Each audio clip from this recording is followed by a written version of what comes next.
Mayong adlaw kanatong tanan. Nanukad dinhi sa Sugbo TV Studio, ako si Paula Mendoza. Kini ang programa nga maghatod kaninyo sa mga labing uwahing paghitabo ug kalambuan dinhi sa atong lalawigan. Kini ang Balita sa Sugbo. Naguna sa mga balita. Pipila ka mga tawo ang way kahadlok nga milapas sa mando sa gobyerno nga enhanced community quarantine, curfew ug stay at home aron di sila mga takdan sa coronavirus disease. Kini bisan pa man sa pahimangno sa atong mga opisyal nga mamahimo silang dakpon, multahan ug mapriso. Kaniadtong adlaw sa pagkabanhaw human sa miaging Semana Santa, kapin 30 ka tawo ang nadakpan sa kapulisan nga nangaligo ug nagsuroy-suroy sa baybayon ug mga sapa. Ania ang mga detalye. Sugod karon ipasira na sa kagamhanan sa lalawigan sa Sugbo ang tanan nga mga sinihan, buwangan, gyms, museums, cultural ug sports centers sud sa usa ka buwan tungod kini sa hulga sa coronavirus disease. Gisuspenso na usab ang mga dagkong tigom-tigom, mga kasaulugan ug mga sporting events. Nakalatid kini sa executive order nga giluwatan ni Gobernador Gwen Garcia niadtong Sabado. Human niya gimando ang pag-ban o pagdili sa mga domestic flights ug mga pasahero sa barko nga gikan sa gawas sa nasod. We are taking a proactive approach by restricting entry of passengers coming into Cebu, be it by air, land, or sea. Sa maong executive order, gitahasan sa gobernador ang mga local government executives, mga mayor ug mga kapitan nga siguroon gayod nga ipatuman ang iyang mando. Una, ang mga restaurants, cafe ug mga bars, mga spa ug parlor kinahanglan manirado na inigalas 9 sa gabi. Ikaduha, ipatuman ang curfew sa tanang pangidaron gikan sa alas 10 sa gabi hangtod sa alas 5 sa buntag. Ikatulo, ipatuman ang social distancing rule o sa kametro nga distansya sa isig ka tawo sud sa mga dapit diin magtapok ang mga tawo sama sa mga mall, simbahan, groceries ug uban pa. Ikaapat, tungod niini gidili lang una ang tapok-tapok sa mga banay kun mulapas kini og 20 ka tawo. Ikalima, ang kapulisan gitahasan nga motabang pagpatuman sa maong executive order ug pagmonitor sa lihok sa katawhan. Ilabi na kadto mga bag-ong abot gikan sa lain-laing lalawigan. Butangan usab og kapulisan ang tanang pantalan dinhi sa Sugbo aron masiguro nga wa nay makasud nga pasahero sugod karong Miyerkules. Ikaunom, kinahanglan i-monitor sa mga mayor ug mga kapitan sa barangay ang mga persons under monitoring sa ilang dapit kung magpakita ba kini og mga timailhan aron i-report dayon ngadto sa Provincial Health Office ug sa Department of Health. We are looking at a full 30-day mitigation period in order to ensure that we shall be able to prevent the entry or hopefully keep out the coronavirus that is now spreading.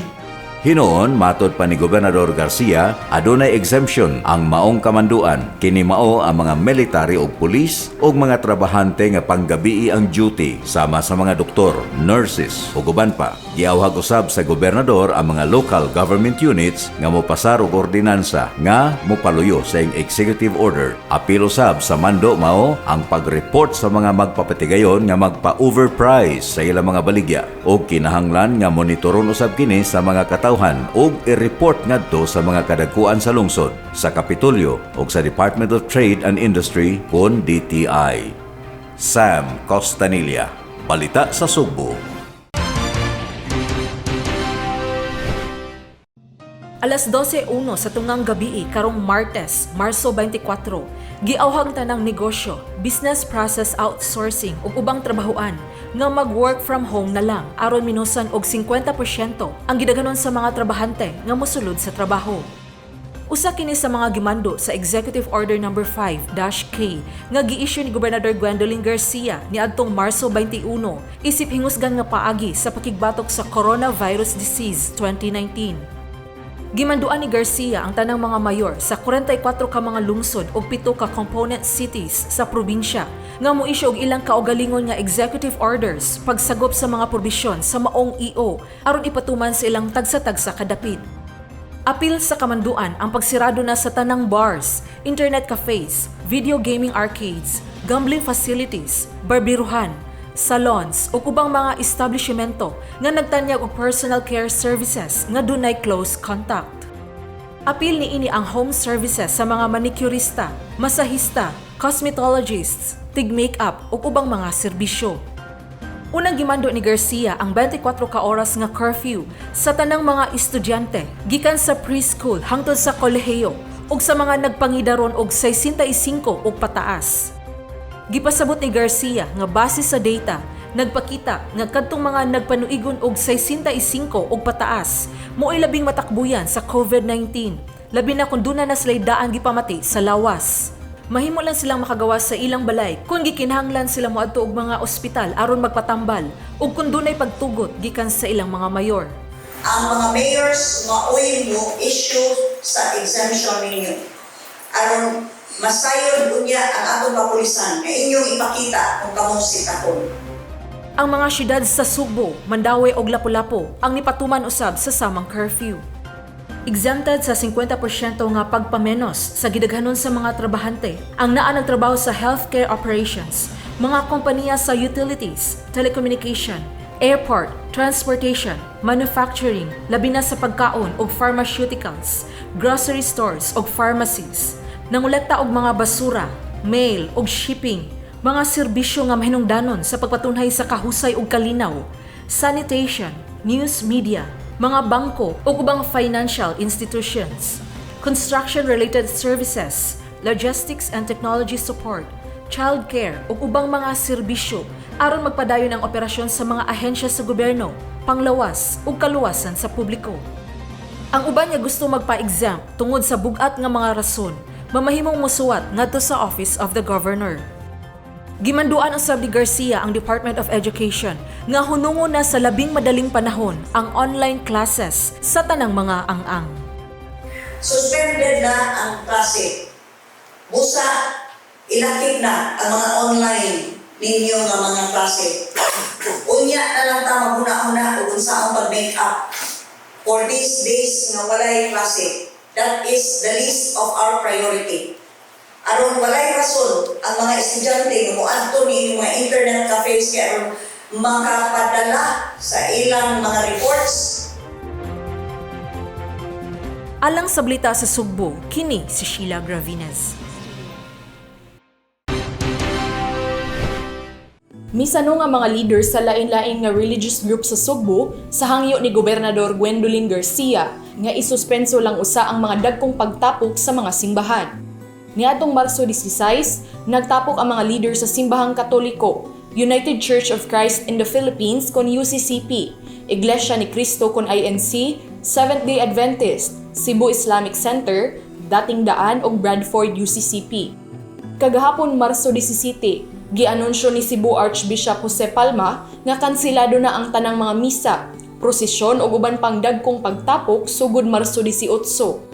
Ang misa padayon nga ipahigayon sa pari sa simbahan, apan walay pisikal nga moattend sa misa ug ipaagi kini sa Facebook Live, telebisyon ug radyo.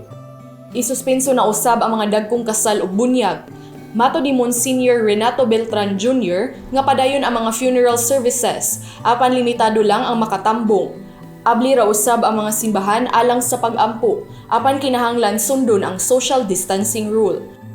Ang UCCP, mipasalig sab nga ikansela na sab ang ilang mga pisikal nga pagtapok, lakip na ang misa, spiritual camping ug Bible study, sugod Marso 22, ug magamit sab sila og social media broadcast sa ilang mga misa.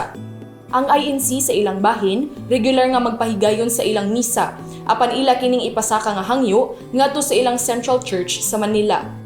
Samtang ang Dating Daan, nagsunod usab sa social distancing, apan ila pasab ikonsulta ang ilang mga leader ug ila basab isuspenso ang ilang misa.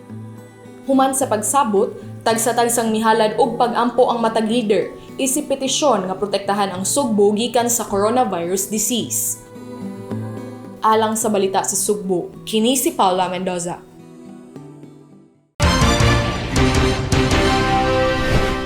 Sugod ni adtong Domingo, Marso 22, wala na tugti sa Department of Foreign Affairs o Bureau of Immigration ang pagpasulod sa mga langyaw nga turista nganhi sa Sugbo ug uban pang mga foreign nationals tungod sa hulga nga mas mukatapa ang sakit nga coronavirus disease kun COVID-19. Miluwat og kamanduan ang Department of Foreign Affairs ngadto sa Bureau of Immigration nga ikansela na ang tanan nga klase nga visa nga gihatag sa bisan kinsa nga langyaw ug isuspenso lang una ang paghatag sa mga temporary visa sama sa tourist o student visa.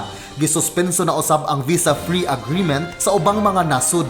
Buot ipasabot nga kadtong mga nationalities nga gitugtan sa una nga makasulod nganhi sa Pilipinas nga walay visa dili na makasulod karon. Apan tugtan paghihapon nga makasulod ang mga Pinoy nga OFWs nga mamauli na mga balikbayan ug asawa o bana ug mga anak sa balikbayan ug mga naghupot og permanent resident visa. Giklaro ni Gobernador Gwendolyn Garcia nga tungod ni ini nga kamanduan sa DFA ug sa Bureau of Immigration wala nay langyaw nga makasulod nganhi sa nasud sugod kaniadtong Marso 22. Iya usab giklaro nga isip gobernador wala niya ang gahom sa pagban sa pagpasulod sa mga langyaw nga pasahero kay ang DFA ug ang presidente lang ang makahimo ni ini.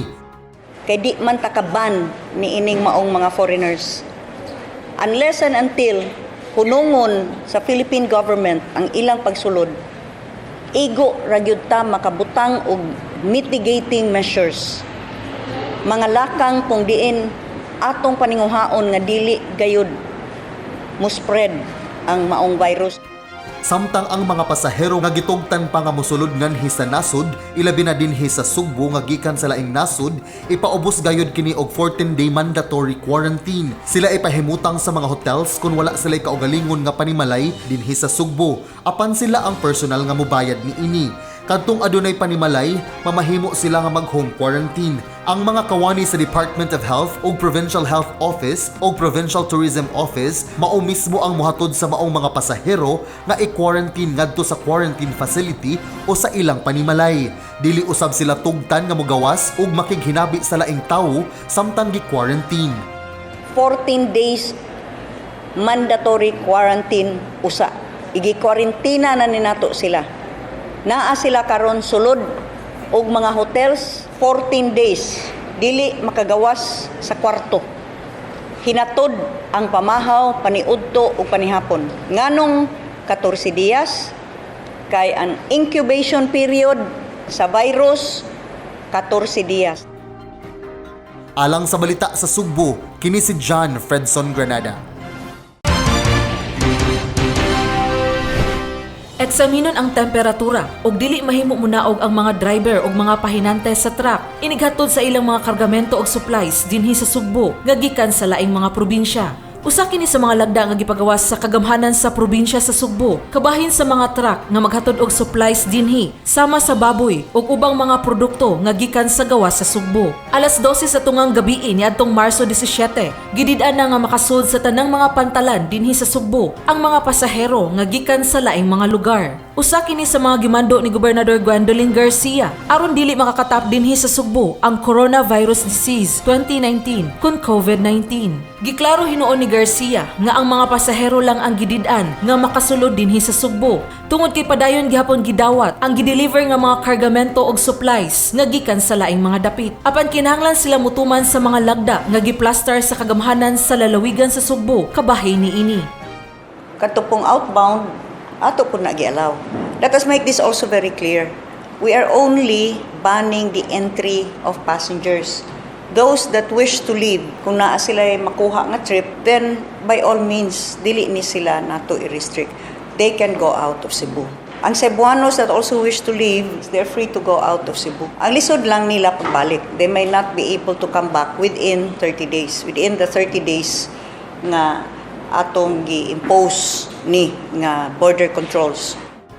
Apil sa mga lagda nga kung dunay drivers ang kompanya nga niya sa Sugbo, kini mooy pasugaton sa delivery truck. Kadtong truckers nga wala gyud mga driver dinhi sa Sugbo, ang driver nga mooy nagmaneho sa truck gikan sa iyang gigikanan nga sakay sa roro vessel, mooy mohatod sa truck padung sa iyang hatdan sa supplies o kargamento. Apan kinahanglan nga ipaubos kini sa biosecurity measures sama sa pag-check sa iyang temperatura. Kinahanglan usab nga magdala kini og laing sinina og sapatos nga iyang iilis sa sinina nga gisul human siya makaligo. Human niini mosakay siya sa truck ug maghuwat nga i-convoy sa pulis nga mooy mo escort niya paingon sa dapit diin i-deliver ang kargamento kuyog usab sa laing delivery trucks. Kinahanglan usab nga ang maong driver magbaon daan sa iyang kaugalingon nga pagkaon gikan pa sa iyang gigikanan.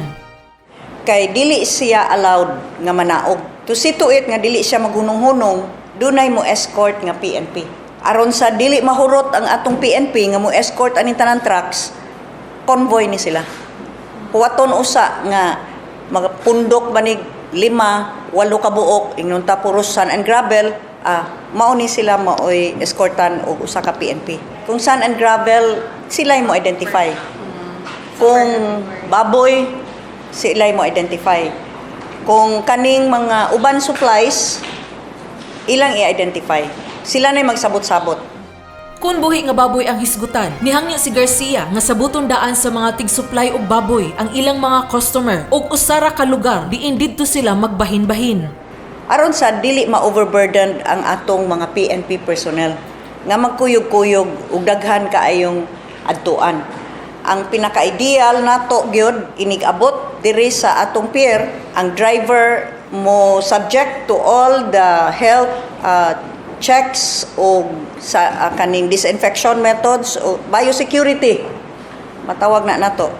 Nakikistorya usab si Garcia og operator sa truck didto sa Negros ug iyang gihangyo nga i-cluster daan ang moabot dinhi sa Sugbo. Kini nga mga protocol mooy tamdan sa tanang mga pantalan dinhi sa Sugbo. Alang sa balita sa Sugbo, kini si Sheila Gravines. Pasakaan og kaso sa kagamhanan sa lalawigan sa Sugbo ang pipila ka mga tawo nga mipakatap og fake news sa Facebook kalabot sa coronavirus disease. Giklaro ni Gobernador Gwendolyn Garcia nga dili tinuod ang mikatap sa Facebook diin gihisgutan sa usa ka group chat nga adunay napulo ka patayng lawas nga anaa sa Cosmopolitan Funeral Homes ang gikremate nga adunay coronavirus. Ang maong fake news nagikan sa ginganlan og Kevin Ebo kinsa nagkanayon sab nga gitago sa gobyerno ug sa Department of Health ang tinud-anay nga estado. Tungod sa kabalaka sa netizens, gipaimbestigahan kini ug si Kevin may depensa nga prank ra ang maong pamahayag. Misurrender na si Kevin ngadto sa buhatan ni Cebu City Mayor Edgardo Labella. Apan si Garcia nagkanayon nga padayon gihapon ang iyang pagpasaka og kaso. Matud sab sa mga kawani sa Penro, kinsa mi-inspect sa duha ka branch sa Cosmopolitan, aduna lay 4 ka buok ang gihaya ug ang tanang lawas anaa sa lungon ug wala gikremate. Hangyo usab ni Garcia nga ang tuuhan lang mao ang mga lehitimong balita nga nagikan sa media, sa Department of Health ug sa buhatan sa gobernador mismo. Do your part by not spreading fake news. Adto ra mo motuo sa mga credible, and that is the legitimate media. Ug ayaw mo pag binight bright kunuhay, hibaw mo gusto lang gyud mo spread og panic, inyong i-premise ang balita nga klaro ka ing fake news, pangutana kunuhay unsa ni katinuod para nako.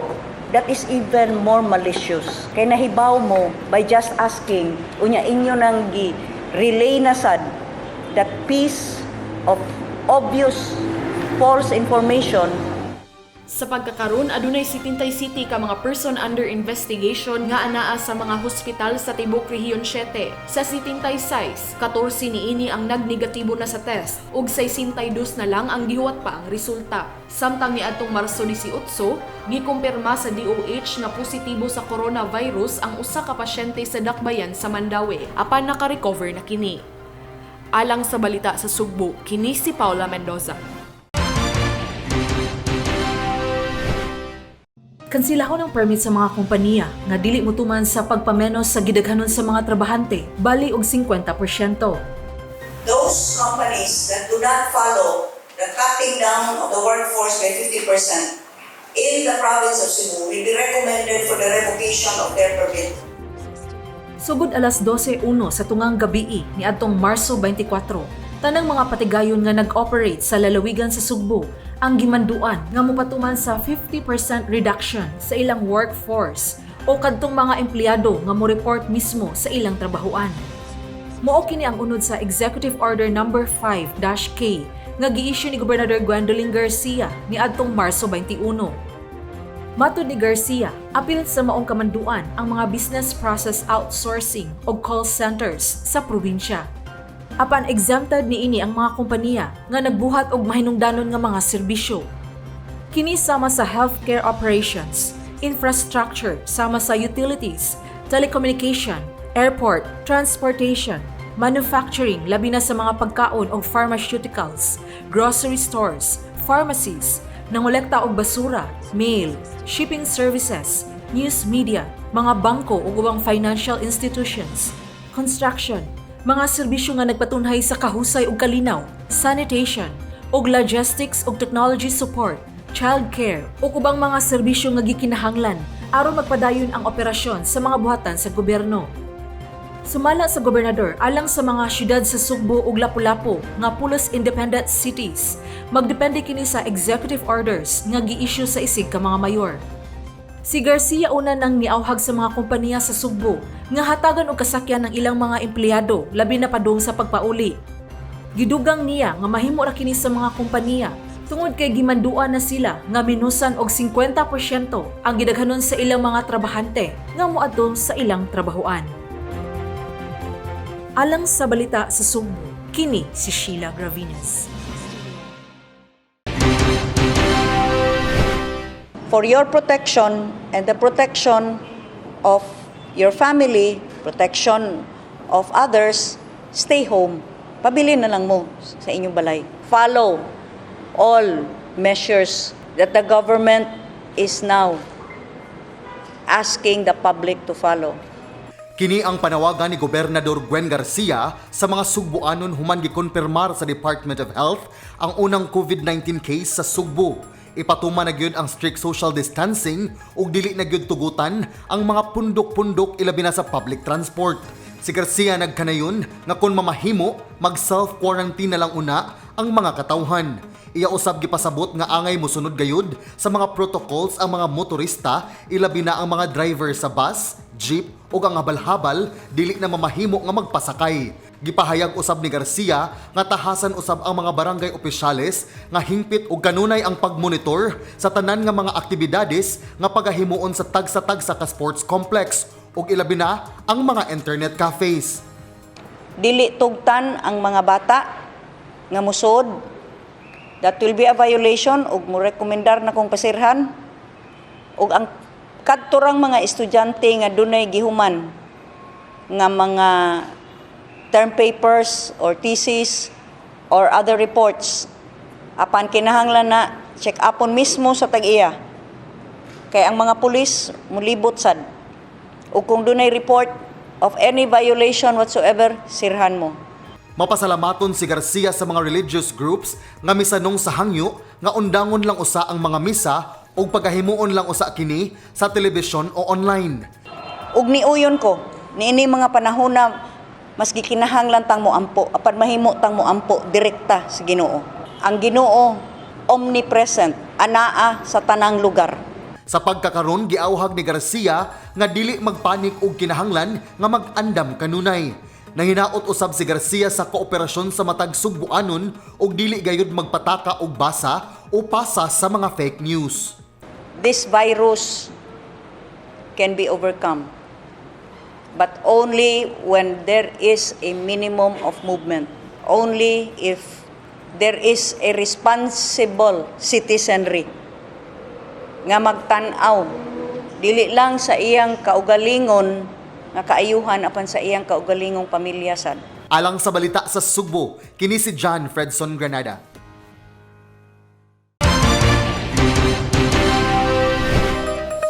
Usa ka tuig nga pagkapriso og 5,000 pesos nga multa mo'y dangatan sa bisan kinsa nga dili motuman sa executive orders ni Gobernador Gwendolyn Garcia. Kini human mipasar og ordinansa ang Hunta Probinsyal nga naghatag og ngipon sa kamanduan sa gobernador. Mipasidaan usab si Garcia nga kalakip sa ordinansa adunay administrative liability ang mga eskwelahan nga nagpadayon paghapon pagpahigayon og klase bisan pa man sa iyang mando pagsuspenso niini nga nakalatid sa iyang Executive Order number 5-G. They will be subject to administrative. I have already sanctions, no? Because I have already issued that. Karon, the provincial board will support that with a provincial board ordinance. So, ang i-violate, of course, we know how it is. If you violate that ordinance, it's either 5,000 or 1 year imprisonment or both. Kindly give us a report so we can do the immediate investigation. Atol sa session sa Junta Provincial ni adtong Lunes, Marso 16, gipasar sa una, ikaduha ug ikatulong pagbasa ang ordinansa nga gipanday ni Bukal Kerry Shimura, chairperson sa Committee on Public Health. Ang ordinansa nagsagop sa provisions sa executive orders nga gi-issue ni Garcia nga pulos nagpatuman sa mga pamaagi nga dili makasulod dinhi sa Sugbo ang COVID-19. Sa wala pagipasar ang ordinansa, gitubag tagsa-tagsa ni Attorney Frank Dinsay, Chief of Staff sa Gobernador, ang mga pangutana sa presiding officer nga si Vice Gobernador Hilario Davide III ug mga bukal. Matod ni Dinsay nga mapagawas sila og mga lagda o pamaagi kung unsaon pagpatuman ng usa ka metros nga social distancing. Nagkonsulta usab sila sa Cebu Truckers Association aron makapagawas sa mga lagda paghawid sa delivery sa mga cargo og supplies nga gikan sa gawas sa Sugbo. Gidugang ni Dinsay nga ang paglibkas unya sa suspension sa mga klase sa mga pribado ug publikong mga tunghaan nga nagsugod ni atong Marso 16 magdepende sa sitwasyon kung mulurang ang pagkatap sa COVID-19 dinhi sa nasud. Leave it as open so that the governor will decide when to order the resumption of classes, depending, of course, upon the declaration of the national government, more importantly, the DOH, relevant to the COVID disease. Padayon usab silang nagtuki og nagkonsulta sa mga ahensya sa gobyerno alang sa ubang mga probisyon. Sanglit nagsubay sila sa guidelines sa nasudnong kagamhanan. Atol sa diskusyon sa ordinansa, nakita sa mga bukal nga gikinahanglan nga mapalabang ang maong ordinansa aron masiguro nga mapugan ang pagkatap sa virus. Please convey our message of the provincial board that we fully support the governor's decision and her executive. Thank you. Alang sa balita sa Sugbo, uban ni Paula Mendoza, kini si Sheila Gravines. Mga violators sa kamanduan ni Gobernador Gwendolyn Garcia pinaagi sa Facebook Live. Iyang gitagsa-tagsa og hinganlan ang mga violators nga naglakip sa mga beach goers, mga nag-team building o seminar sa beach didto sa kalungsuran ug aduna pay usa nga gi-challenge ang curfew nga iyang gipahamtang. Gibaharan ni Gobernador Gwendolyn Garcia ang mga lumulupyo na iya nagayong ipakita sa publiko pinaagi sa Facebook Live ang bisan kinsa nga dili mutuman sa mga polisiya nga gipahamtang sa gobyerno tungod ni ining krisis sa coronavirus disease nga giatubang karon. Adto pa lang ni March 21, di ba niingon ako? Wa na lagi mga outing, di ba? Neil John Bartolini, this is what I'll do. I will publicly shame you.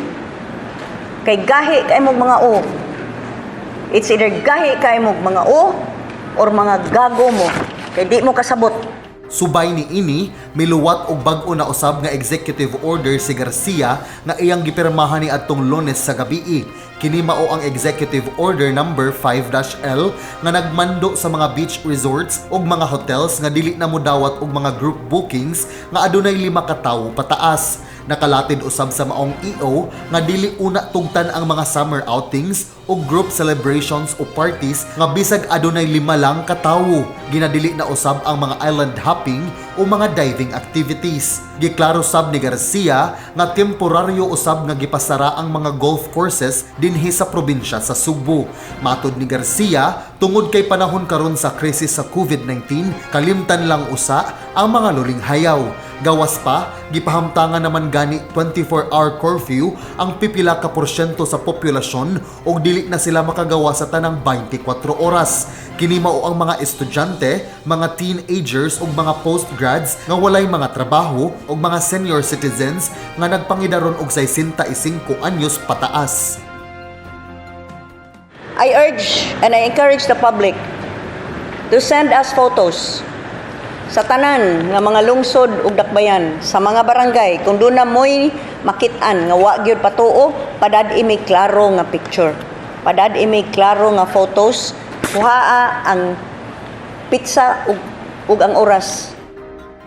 Alang sa balita sa Sugbo, kini si John Fredson Granada. Andam nga mugasto ang lalawigan sa Sugbo alang sa pagpalit og kits nga gamiton sa pagtest sa coronavirus disease kon COVID-19. Kini sigo ni Gobernador Gwendolyn Garcia kinsa nagtinguha nga makapahigayon og local testing sa probinsya. Sa tibok nasud aduna lay kapin 2,000 ka testing kits ug ang dugang pa nga kits nga gidevelop sa University of the Philippines padayon pa ang pag-field testing. Dugang pa ni Garcia nga mipasalig ang Korea sa pag-donate og pipila ka mga testing kits apan iya nang giimbitar ang mga posibleng suppliers kinsa accredited ug aprobado sa Food and Drug Administration nga musumiter sa ilang presyo ngadto sa gobernador. Wala pay gidaghanon kung pipila ka test kits ang paliton sa lalawigan kay magbase kini sa presyo nga ihatag sa supplier. Kung mahinayon ang gasto alang sa pagpalit sa maong mga kit kuhaon gikan sa calamity fund sa lalawigan. We will have to see his mga documents, no? Kung gikan na og lain nga country, whether it's Korea or China, kanang FDA approved ba dito sa mismo sa country of origin, and then they will also need to seek FDA approval here. Yes, we can tap our calamity fund, no? Because we have already declared our state of preparedness. Alang sa balita sa Sugbo, kini si Paula Mendoza. Gitahasan ni Gobernador Gwendolyn Garcia ang hepe sa kapulisan sa dakbayan sa Talisay nga i-re-evaluate ang mga ebidensya batok sa mga nangadakpan nga nangaligo sa dagat ug suba sa syudad sa miaging simana. Kini human dunay pipila nga ni Saysay nga igo lang sila namukot dihang naaktuhan sa mga tanod diha sa dagat ug gidakop. Niadtong Lunes, Abril 13, gipresentar sa kapulisan sa syudad sa Talisay ngadto sa gobernador ang 37 ka mga dinakpan nga giingong nakalapas sa iyang Executive Order No. 5-L-1 nga nagdili sa pagkaligo sa dagat, sapa, busay ug ubang bodies of water. Giklaro ni Garcia nga ubos sa maong executive order, wala gidili ang pagpanagat, sanglit na sayod siya nga tungod sa gipatuman nga enhanced community quarantine ang ubang mga mulupyo na apektuhan ang panginabuhian ug anaana sa dagat nangitaw ilang makaon. Kinatibuk ang 41 ka mga residente sa Talisay ang gidakop sa kapulisan ug tanod tungod kay nakit-an nga ligo, naa o duol sa dagat ug suba. Ang upat niini kay mga minor de edad ug gi-turn over ngadto sa ilang mga ginikanan. Matod ni Police Major Gerard A. Spilare, hepe sa Talisay City Police Station, i-re-evaluate nila ang sitwasyon sa pagkasikop sa maong mga dinakpan ug kung makaplagan base sa ebidensya nga wala sila makalapas sa executive order sa gobernador. Dili kini kasuhan og apil. Gipasabot ni Pilare, dili lang ang iyang mga sakop ang nakadakop nila, kundi naos sa mga barangay tanod. Karong Martes, Abril 14 o Miyerkules, Abril 15, ipasaka nila ang mga reklamo ngadto sa piskalya ug ang korte na ang modeterminar kung unsa ang mamahimong silot nga atubangon sa mga dinakpan. Sigon ni Talisay City Prosecutor Marshall Rubia nga pagkapriso hangtod sa 6 ka buwan ug multa nga dili molapas sa 500 pesos ang mamahimo nga atubangon sa mga dinakpan gumikan sa paglapas sa Article 151 sa Revised Penal Code o disobedience to a person in authority. Gitataw sa gobernador nga makapasaylo siya sa mga nakalapas apan pasakaan gyapon sila og reklamo tungod kay nilapas sila sa balaod ug dili kini ubos sa iyang poder. Obligasyon nako nga mahimo mga lagda na sa akong tan-aw ug kani ang implementar matagaan nato kasiguruan ang tagsa-tagsa ninyo pagkinabuhi. Kanang dagat, ano yun ang permit? Wa pa tayo na tao na ano ng dagat. Yung wala tani kalimutan naragyan mo ng dagat. Pero kung ang inyong kinabuhi mo'y mawala, wa na dyan. Samtang nangayo og pasaylo ni Garcia ang upat ka mga batan-on sa lungsod sa Tuburan nga ni-post og video sa social media nga nagpakita sa ilang pagtagay nga nagpasapasa sa usalang kabaso nga nakalapas sa laing executive order ni Garcia ug ordinansa sa lalawigan bahin sa social distancing, hygiene o curfew. Alang sa balita sa Sugbo, kini si Sheila Gravinez. Bisan pa og nangayo og pasaylo, pasakahan gihapon og kaso ang lalaki nga nagpost sa iyang Facebook account nga nagbalikas og nanaway sa curfew nga gipatuman sa gobyerno batok sa COVID-19. Gipresentar sa Cebu Provincial Police Office o gidala sa buhatan ni Gobernador Gwen Garcia si Jean Brandon Perang aron nga mag-public apology didto atubangan mismo sa gobernadora. Kagahapon, may surrender siya sa kapulisan sa Dakbayan sa Mandaue o gitugyan ngadto sa CPPO human niya makita sa Facebook Live nga usa siya sa ginganlan ni Gobernador Gwen Garcia atol sa press conference ni atong Marso 23. Matud ni Perang nga nadalara siya sa iyang emosyon kay naapektuhan ang iyang panginabuhi tungod sa pagkanselar sa iyang mga racket sa pagkanta. Tungod ra sa crisis na ba niya, di tagagawas balay niya ang akong sideline di sa na maka-sideline kay course na nga cancel na. Giangko ni Perang nga ang iyang pagsupak sa balaod usa kini kadakong sayop nga iyang nabuhat. Gani, nagbasol og nangayo siya og pasaylo kang Gobernador Garcia og Mandaue Mayor Jonas Cortez. Sorry kayo go sa kung mabuhat ani nga post na ko. Wala na dyan ko sa Panginoon ani higayon na di ko katawan para ingana na kumanan sa ingana kabalaod karon kanang quarantine curfew ingana. Mayor Jonas, sorry dyan kayo Mayor kay nakalabang ko sa balaod. Tinangin na siya mausap Mayor go sa tanang gobyerno. Liso na ni siya nako karon. Matud ni CPPO Director Roderick Mariano nga pasakahan si Perang og kasong cyber libel. But still the case will be filed against him. Sa pagkakaroon, sundo na niya ang mga lagda o balaod nga gipatuman sa gobyerno. Alang sa balita sa Sugbo, kini si John Fredson Granada.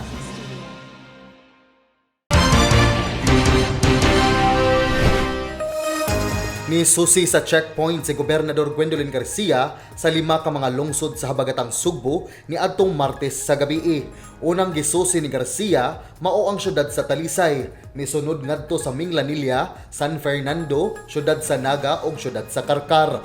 Hingpit nga gibuhat ang checkpoint tungod og alang sa kaluwasan sa mga Sugboanon.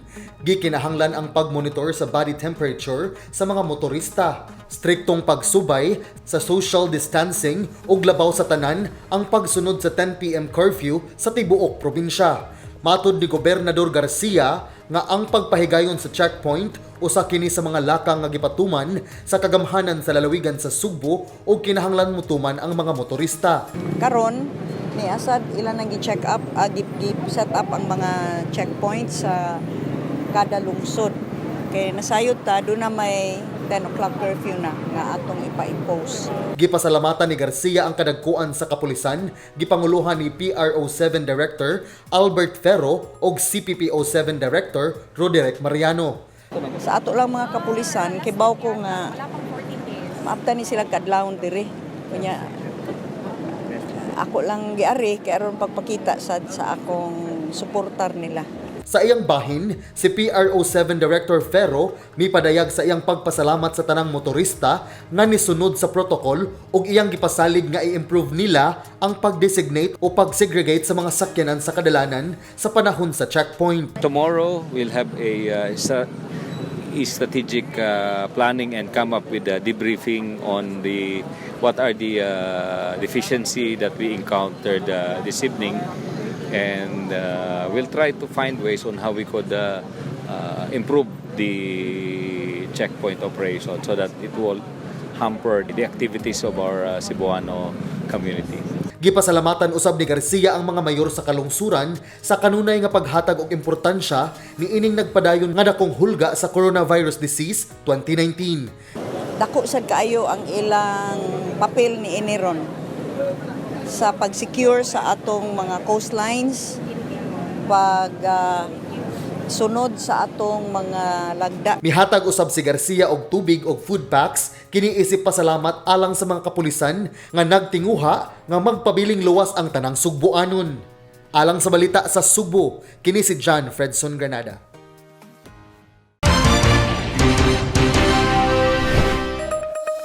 Multa nga 5,000 pesos o usa ka tuig nga pagkapreso ang nagpaabot nga silot sa magbinuang, magbugal-bugal ug manakit sa mga frontliners nga nakigbatok sa coronavirus disease kon COVID-19.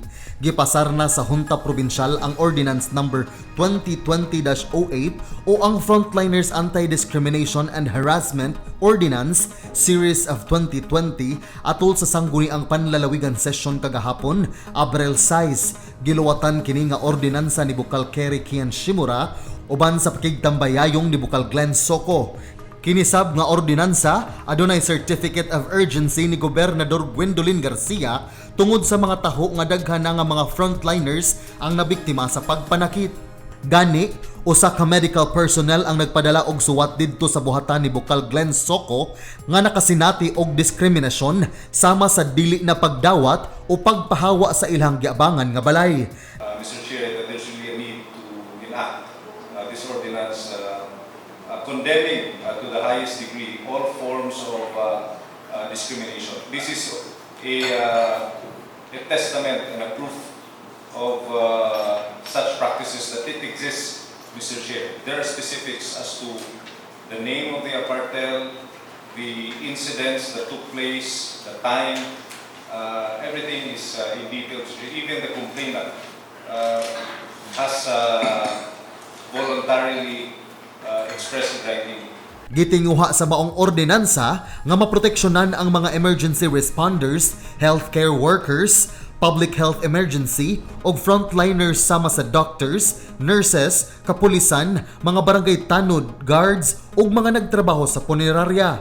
Mr. Chair, I move to dispense the reading of the contents of the proposed measure entitled An Ordinance Prohibiting Any Form of Discrimination, Harassment, Inhuman Treatment, Dishonorable Conduct, and Disrespectful Acts against medical or healthcare professionals and other emergency frontliners in view of their exposure to health risks and conditions, providing penalties for violations thereof, otherwise known as the Frontliners Anti-Discrimination and Harassment Ordinance of the Province of Cebu, and to consequently move for the approval of the same on third and final reading. I so move, Mr. Chair. Matod ni Josec Maria Rosario Vergere, spokesperson sa Department of Health sa kauluhan nga dili makatarunganon nga pasakitan ang mga frontliners tungod kay ilang gisakripisyo ang ilang kinabuhi aron maluwas kitang tanan. Ang mga healthcare workers at iba pang frontliners ang tumutulong sa atin upang maitawid natin ang ating bayan sa krisis na ito.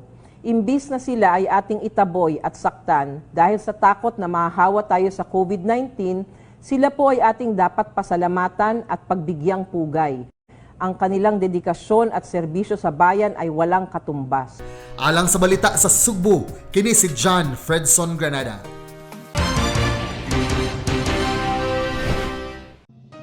Aron mawala na ang 3% nga service charge, gihangyo ni Gobernador Gwendolyn Garcia ang Department of Agriculture nga ang kagamhanan sa lalawigan sa Subo na ang mupatuman sa expanded loan program alang sa mga mag-uuma ug mananagat. Subling gipaabot sa gobernador ang maong hangyo ato sa ilang tigom sa mga opisyal sa DA Central Visayas uban sa iyang manghod nga si Deputy Speaker Pablo John Garcia niadtong Martes, Abril 14. Gusto sa magsuong Garcia nga wala nay 3% nga service charge nga iiban sa utangon sa mga mananagat ug mag-uuma nga naapektuhan kayo sa enhanced community quarantine gumikan sa coronavirus disease pandemic tungod kay sila nagkalisod na. Gipadayag sa gobernador nga kun ang tinuoray nga intensyon sa DA ang pagtabang sa mga mag-uuma ug mananagat, dili angay nga kuhaan ang ilang utangon. Ang financing program kay kabahin sa Expanded Survival and Recovery Aid Program sa DA, ubos sa ahon lahat pagkaing sapat kontra COVID-19. Kini nagtinguha nga mapadaghan ang farm productivity ug masiguro nga dunay igong supply sa pagkaon taliwa sa krisis nga giatubang karon sa nasud. Ubos sa maong programa, hangtod sa 25,000 pesos ang mahimong mautang sa marginal fisher folk ug small farmers nga nalista sa registry system for basic sectors in agriculture. Bayran kini sud sa napu ka tuig nga way interes. Kami, marginalized na yung target ang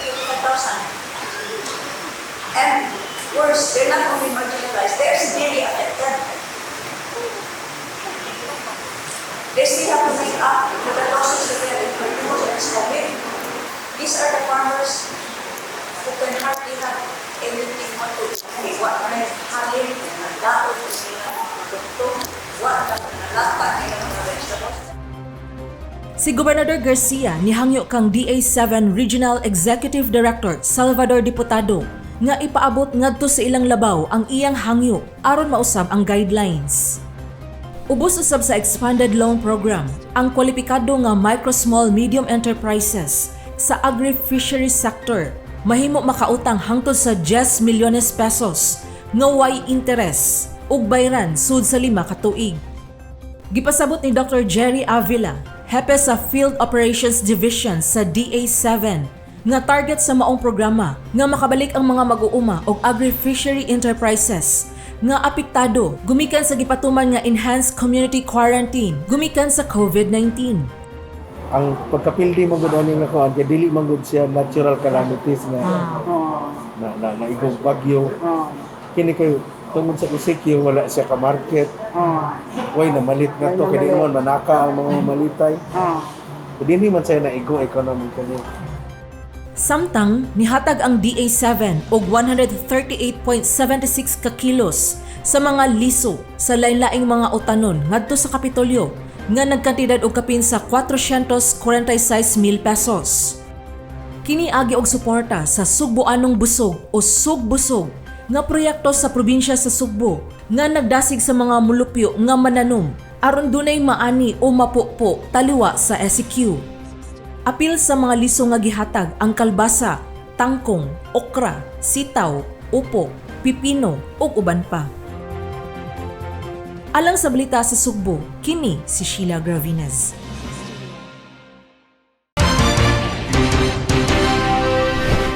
Barato nga presyo sa nagunang palaliton ang mapalit sa mga kabos sa kalungsuran ug mga syudad sa lalawigan sa Sugbo, pinaagi sa tindahan sa Kapitolyo. Matod ni Gobernador Gwendolyn Garcia, mao kini ilang giandam nga buhaton aron pagtabang sa mga kabos ug sa mga nawad-an og mga trabaho gumikan sa coronavirus disease 2019. Para ra gyud ni sa mga indigents ha. Para ra ni sa mga kabos, para ra pud ni sa mga nga-displaced nang nawad ang trabaho kanang mga naglisod. Dili pwede nga mo appeal og line up ang nasayuta nga labihang datua unya mo appeal og line up para pagpalit kay kibaw siyang barato. Gipasabot ni Garcia nga tuyo usab nila magbutang og tindahan sa Kapitolyo sa matag local government unit sa probinsya aron magtarong og pamaligya ang ubang mga negosyante ug dili magpasagad sa presyo sa ilang mga gipamaligya. Apil sa baligya sa tindahan sa Kapitolyo ang bugas sa National Food Authority kon NFA sa tag 27 pesos matag kilo, bugas mais, mga linata nga pagkaon, alkohol, sabon, mantika, gatas, kape ug uban pa. Adto kini ibaligya sa mga gym sa kalungsuran aron masiguro mismo sa mga LGU ug kapulisan nga hugot nga mapatuman ang social distancing sa mga tawo nga mamalit. Tag 2 ka kilo lang ang itugot sa matag tawo nga mopalit og NFA rice sa matag semana. Ang mga social welfare officers sa kalungsuran ug mga syudad ang tahasan nga mag-profiling diin ang kapital mooy muhatag sa data kung kinsa ang mamahimong makapalit sa tindahan sa Kapitolyo. Samtang ang mga municipal ug city treasurers mooy tahasan sa mga halin nga mooy mutugyan ngadto sa Kapitolyo. Si Garcia nang hangyo sa dagkong supermarkets nga ang pinakaubos nga presyo ang ilang ihatag isip paagi sa ilang tabang sa mga Sugboanon. Tinguha sa gobernador nga masugdan na ang tindahan sa Kapitolyo sa sunod semana human unya sa iyang pakigtigom sa mga mayor sa lalawigan. Wa madayon ang iyang tigom sa mga mayor niadtong Biyernes, Marso 20 tungod kay ilang gikwarantina ang ilang kaugalingon human na nambong og General Assembly sa League of Municipalities of the Philippines kon LMP didto sa kauluhan bag-uhay lang. Gibuhat kini nila human nagpositibo sa COVID-19 ang mayor sa Baliwag, Bulacan nga si Ferdy Estrella nga nitambong usab sa maong panagtigom. Sa Marso 26 ang ika-15 kaadlaw adlaw sa mga mayor sa Subo sa ilang pagkwarantina sa ilang kaugalingon. Mo na we had to reschedule. Sayang ang time. Mag-teleconferencing lagi unta ta. Pero di ba na tanan nga dunay kusog nga internet? Alang sa balita sa Subo, kini si Sheila Gravinez.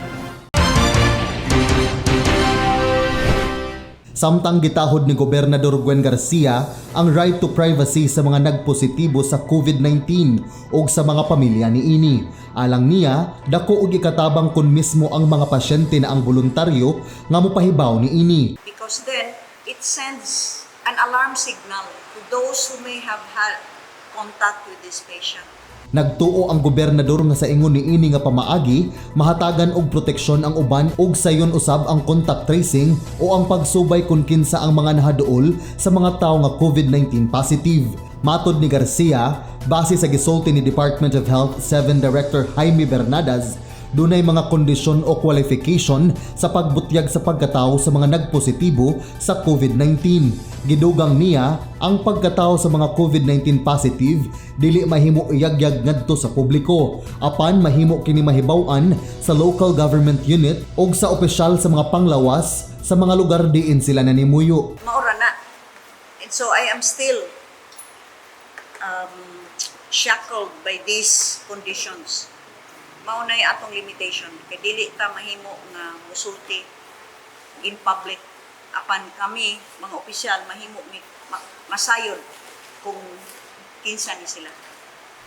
Ang gobernador saludo sa gihimo sa iyang pag-umangkon nga lalaki nga tua magbase sa New York sa Estados Unidos nga si Manlalaban David Garcia Lat kinsa ni post sa iyang Facebook account ug nipasidaan sa mga tawo nga siya nagpositibo sa COVID-19. Anak kini sa iyang ig-agaw nga si Zenda Garcia Lat ug ig-agaw usab ni Cebu City Councilor Raymond Garcia. For me, that was a heroic thing to do because he was not thinking of himself. He was thinking of others. So that in his own way, he could also do his part to save others. And I really salute David Lat for having done that.